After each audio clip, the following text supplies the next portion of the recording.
कुछ अगर गलती भी करे तो तुम घर में आके बताते, तुमने घर में नहीं आके बताया। बिल्कुल तुमने कि इस तरीका के मर्डर करो कि एक शरीर में कपड़ा भी नहीं रखे हो। 10,000 रुपये मांगने गए थे। हाँ, फिर बोले पैसे मांगने आओगे तो साले काट डालेंगे, फांसी बोल रहे लोगों ने हैं। बोला। हाँ, और मुसलमानों ने बोला, जिनका नाम बताया है। घर में आके यहाँ पे धमका के गए थे। घर पे इनको समझा लो, नहीं तो फिर देख लेना, हम इनके हाथ पांव तोड़ के डाल देंगे। अच्छा। और घर में तो देखो यहाँ पे इतने बड़े तो है नहीं, यहाँ पे कैमरा में लगा, इनके मुंह में बोल के गए थे वो उस टाइम पे। उसी के 24 घंटे बाद जो उन्होंने बोला था वही हुआ, बॉडी उसी हालत में पाई गई थी। कानपुर के महराजपुर इलाके से एक ऐसी दर्दनाक कहानी सामने आई है जिसने हमारे समाज का सबसे क्रूर चेहरा सामने रखा है। एक ऐसी कड़वी सच्चाई उजागर करती है ये घटना जिसे सुनकर आप परेशान हो सकते हैं। 23 साल का एक नौजवान जिसका नाम गोलू था, वो अपनी मेहनत की कमाई मांगने जाता है। अपनी मेहनत की कमाई मांगने की वजह से उसको अपनी जान गंवानी पड़ती है। ये सोचना भी कितना खौफनाक है कि मजदूरी का चंद हजार रुपया उसकी मौत का कारण बन गया। किसी इंसान के लिए इससे ज्यादा और बुरी खबर नहीं हो सकती कि अपनी मेहनत की कमाई मांगने पर किसी इंसान को हमेशा के लिए उसके परिवार से दूर छीन लिया गया हो। इस घटना ने हमें यह सोचने पर मजबूर कर दिया है कि आखिर इंसानियत कहाँ जा रही है, इंसानियत समाज में बची है या नहीं। पीड़ित परिवार का आरोप है कि पैसे के लेन देन को लेकर विवाद इतना ज्यादा बढ़ गया कि उसके बेटे के साथ एक खौफनाक वारदात को अंजाम दिया गया। प्रशासन ने शुरुआत में इसे एक आम सड़क दुर्घटना का नाम दे दिया। सड़क दुर्घटना बताने की कोशिश की गई प्रशासन की तरफ से। परिवार वालों का जब गुस्सा बढ़ा, लगातार जब परिवार वाले अपने नाराजगी जताने लगे, तब जो है इस मामले पर एक्शन लेने का दिखावा किया जाने लगा। परिवार अब पूरी तरीके से टूट चुका है। शासन प्रशासन से कठोर न्याय की गुहार लगा रहा है।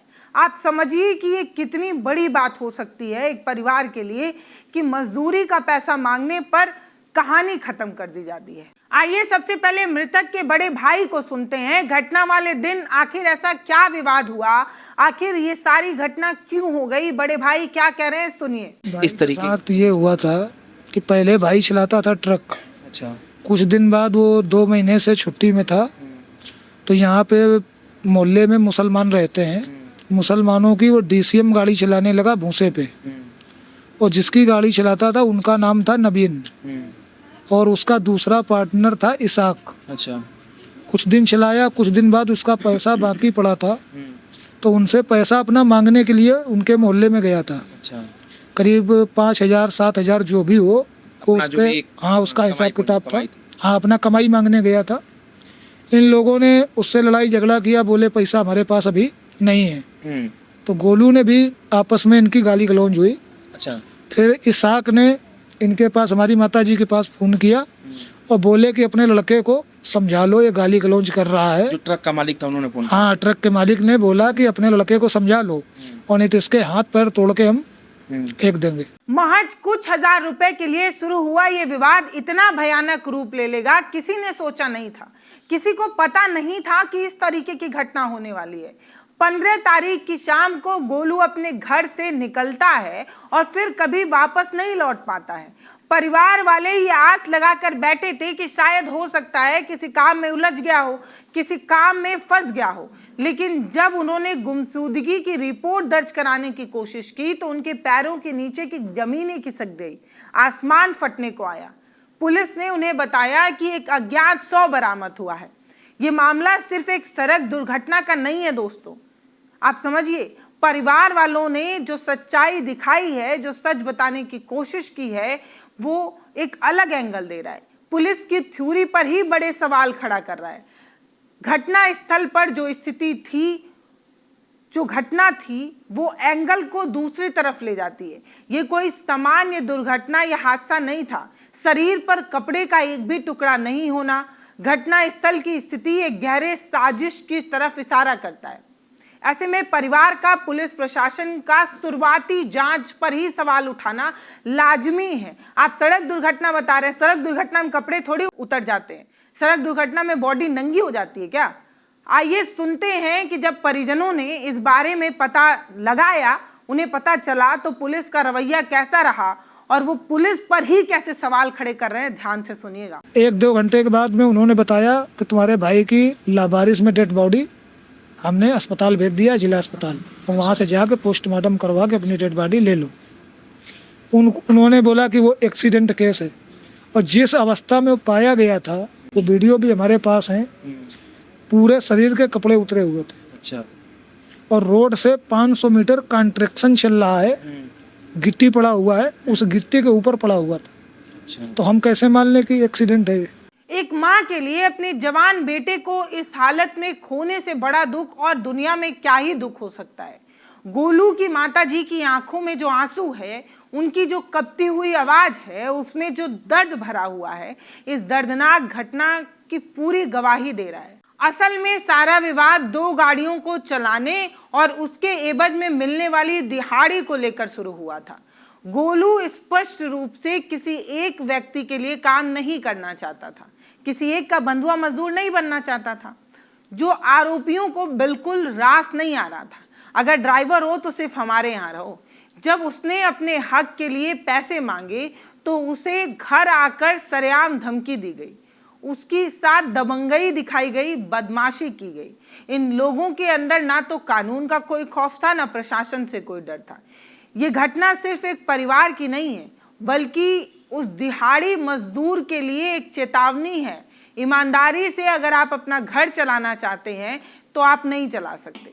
क्या अब हमारे यहाँ मेहनत के पैसे मांगना भी कोई बहुत बड़ा गुनाह हो गया है? कोई बहुत बड़ी सजा है क्या? जो सजा जो है एक दर्दनाक मौत के रूप में सुनाई जाती है। सुनिए एक बेबस माँ की जुबानी, जिसने अपने बेटे को इस खौफनाक साजिश में खो दिया। ये जेर हो गए, गुस्सा हो गए कि मतलब मुझको इन्होंने खाली जवाब दे दिया। जब इन्होंने मतलब जवाब दे दिया तो वो गुस्सा हो गए। क्या जवाब दे दिया इन्होंने? अपना पैसा मांगा ना? पैसा तो मांगने बाद के गया जब 5 चक्कर चला लिया इसने। कितना पैसा मांगने गए थे? इसका देते थे वो करीब 2000 रुपया चक्कर में, एक चक्कर का 24 घंटे के अंदर। 24 घंटे का। हाँ 2000। इसके बाद जो है ये पैसा मांगने गया है, वहाँ इन्होंने हमारे लड़के ने थोड़ा गाली वाली दे दिया कि मेरे पैसे चाहिए, हमको कुछ पैसे वो दे नहीं रहे थे, वो नहीं दे रहे थे। कहने लगे आज देंगे, कल देंगे। बस 2000 रुपए के लिए? नहीं, 2000 का 24 घंटा में एक चक्कर पड़ता। कितना पैसा टोटल मांगा? उसने 5 चक्कर लगाए थे। यानी 10,000 रुपया। हाँ अब जोड़ लो। अब इस पूरे दर्दनाक मंजर में सबसे ज्यादा दिल तोड़ने वाली स्थिति गोलू की पत्नी की है। इनकी शादी को अभी बमुश्किल 3 ही साल तो हुए थे। एक झटके में अपने सिर से अपने पति का साया उठ जाना कितना मुश्किल होता है। उनका परिवार बहुत मुश्किल में है, क्योंकि परिवार को चलाने वाला एकमात्र गोलू ही तो था। उनका पूरा जीवन जो है वो अंधकार में डुबोया जा चुका है। घर में खेती बाड़ी भी नहीं है, ना ही कोई गार्जियन है। पैसा अब कौन ला कर देगा, घर अब कौन चलाएगा? ऐसे में इस परिवार के सामने रोजी रोटी की एक एक निवाले के लाले पड़ गए। सबसे बड़ा संकट तो यही है, आज की महंगाई के दौर में जहां रोजमर्रा की ज़रूरतें ही इतनी महंगी हैं जिसे पूरा करना बहुत मुश्किल है, वहां एक बेसहारा परिवार का गुजारा करना कितना मुश्किल होगा। इस सदमे ने परिवार को इस कदर तोड़ दिया है कि अब वो न्याय के लिए कड़े कदम उठाने की बात कर रहे हैं। प्रशासन ने कार्रवाई के लिए 24 घंटे का समय मांगा है, लेकिन परिवार की आंखों में अब भी कई सवाल हैं। असल में न्याय का इंतजार कर रहा है ये जो परिवार है, उसे संदेह है कि न्याय भी मिलेगा या नहीं, या सिर्फ कानूनी लड़ाई ही रहेगी। ये लड़ाई परिवार के अस्तित्व को बचाए रखने की एक जंग भी बन चुकी है। आइए जानते हैं असहनीय पीड़ा के बीच इस परिवार में जो जीविका चलाने वाला जो शख्स था, जो इस परिवार का भविष्य था, उसका ना होना कितना ज्यादा चिंता पैदा करता है। कि मेरे न खेती है न बाड़ी है, खेती नहीं है आप लोग का? कुछ नहीं, यही बस जो टूटा फाटा है यही हमारा घर है। और अगर कुछ हमारे साथ नहीं होता तो गुजारा कैसे करेंगे आप लोग? इनके पे भी काफी जिम्मेदारी है, उतना कमाते भी नहीं है, ये ड्राइविंग का काम ये भी करते हैं। महंगाई में आप ही समझ लो कि 2 बच्चे पढ़ाना या खिलाना पिलाना कितना महंगा पड़ता है। और इस बहू को हम कहाँ से लाएंगे? ये बच्चे हमको खिलाएंगे कि इसको खिलाएंगे, क्या करेंगे? हमारा तो बिल्कुल लीव दिया गया कि मतलब हम तो बर्बाद 3 करेंगे। साल शादी को हुए थे, 3 साल में पति का साया छूट गया इनके ऊपर से। सब छूट गया सर, कुछ सर नहीं बचा अब। कानपुर की ये दिल दहला देने वाली घटना हमें सोचने पर मजबूर करती है कि आखिर एक गरीब मजदूर की जान की कीमत क्या है। ये मामला हमें कुछ साल पहले अलीगढ़ और देश के अन्य हिस्सों की सेम घटनाओं से जोड़ता है। कई घटनाओं की याद दिलाता है जहां मजदूरी मांगने के एवज में मजदूरों के साथ भयानक हिंसा की गई हो। तमाम खबरें हैं, पहली खबर थोड़ी है।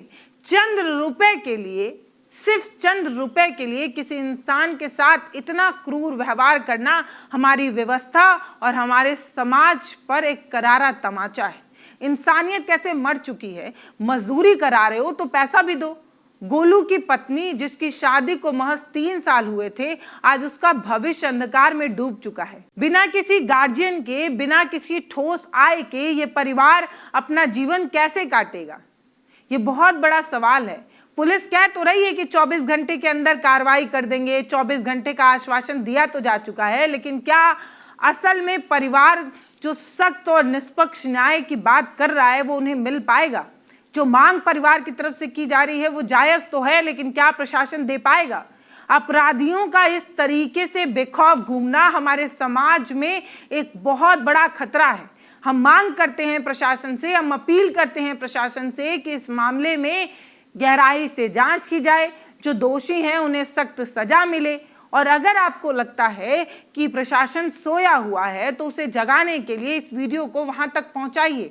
एक बेसहारा परिवार की आवाज सत्ता के गलियारों में गुजारने के लिए बहुत जरूरी है कि इस परिवार की आवाज जो जिम्मेदार हैं उन तक पहुंचे। इस वीडियो पर आपकी जो भी राय हो, क्या आपको भी लगता है कि प्रशासन सच में ढीला रवैया अपनाता है जब बारी किसी आम इंसान, किसी गरीब, किसी मजदूर की आती है? तो अपनी राय लिखिएगा। नमस्ते, मैं पल्लवी हूँ, आप भारत एक नई सोच देख रहे हैं। सरकार से यही मांग है, जो आरोपी हैं उनको सज़ा मिलना चाहिए, और हमारी फैमिली को जो भी है योगी जी की तरफ से या अन्य पॉलिटिकल पार्टी की तरफ से सपोर्ट उनको मिलना चाहिए।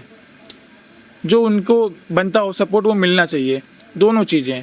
क्योंकि देखो, कमाने वाला जो था वो रहा नहीं, और जो आरोपी हैं उनको अगर आज सज़ा नहीं मिला, आज हमारे साथ हुआ है, कल किसी और के साथ होगा। अगर वो आज खुला ऐसे घूमेंगे तो, और सीधी सी बात है, जिन्होंने आरोपी हैं वो यहाँ पे हाथीपुर से फरार हो चुके हैं।